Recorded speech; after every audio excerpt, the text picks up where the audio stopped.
નમસ્કાર દર્શક મિત્રો, હું છું રૂપલ લુણેચિયા. સંપૂર્ણ ન્યૂઝમાં આપનું સ્વાગત છે. પાલનપુર ગણેશપુરા બહુચર માતાના મંદિરની સામે તંત્ર દ્વારા મંગળવારે પાકા દબાણો હટાવવાની કામગીરી હાથ ધરવામાં આવી હતી.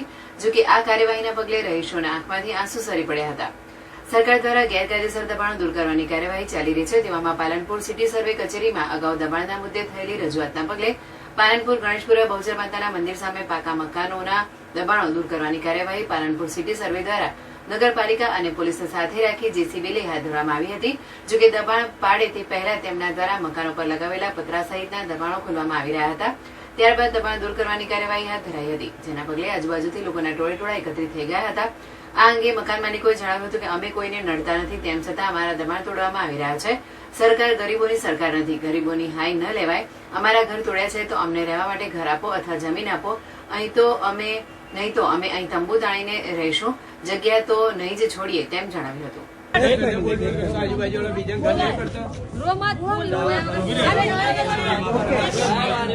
સરકાર જોજી, સરકાર પૈસાની થઈ જી, ગરીબોની નહીં, ગરીબોની હાય ના લેવાય.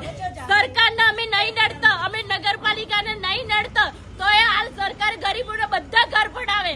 જબ આમ તો સરકાર કે અમે ગરીબોની, સરકારને વોટ લેવો એટલે ઘેર ઘેર પગે પડવા આવે કે અમન વોટ આલો, અમે તમારું નોબ કરશો, વોબ કરશો. હવે જોજી સરકાર પૈસા કાઢાય સરકારે. જબ અને આટલી વસ્તી, અમારો હોજવેડ, અમારી ગાયો, એ બધું લઈને અમારે જાવું જ છો. હાલ અમારે રહેવા જગ્યા આલો ને તો આ જગ્યા અમે આજે નહીં છોડો, કાલે આ જગ્યા નહીં છોડીએ. ભલે તમારે પાડી જવું હોય તો જતા રહો, અમે તંબુ તોડી લોય રહો. એમ નહીં મારી ભૂમિકા બેન.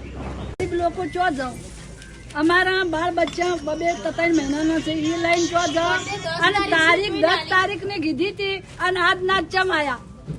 અમને નોટિસ કાલ જતા તે 10 તારીખે અમે આવશે, તો એને કીધું કે આ જગ્યા ખાલી કરો, પેલો આ રોડ નું નડતું હતું તે અમે હાથે સંડાસ, બાથરૂમ, નાવાના ટોકો બધું અમે હાથે તોડ્યું. તોય સાહેબ આજ તારીખ વણા ચોથી આયા. તો હવે સરકાર છે, મા બાપ છે, હવે અમને કહો તો જમી આલો, અમને કોક રહેવા આલો, તો અમે જામનગર અમે તો તંબુ તોડીને જગ્યા તો નહીં જ છોડો. અમે તંબુ તોડીને રહેશે, ઘર નહીં બનાવ્યા સિવાય કઈ રીતે અમે નોટિસ હોય તો આવી. આજ તો નોટિસ જ નહીં. 10 તારીખે એને ઓર્ડર આવ્યો હતો કે તમે તમારે નડતું હોય એ કાઢી નાખજો, તો અમે કાઢી નાખશું.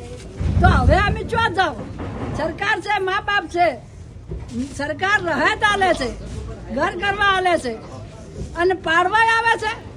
અમે દબેડમાં બોમણા મોય નથી, અમે સરકારના મોય છો. તો આ સરકારનું નથી આવ્યું, આ મ્યુનિસિપાલિટીનું નહીં આવ્યા. રૂપિયા ખવડાવી જાય રાજુ રાજ સાહેબ અને અત્યારે પાડવા આવ્યા. શું નામ તમારું? મારું નામ રૂખીબેન.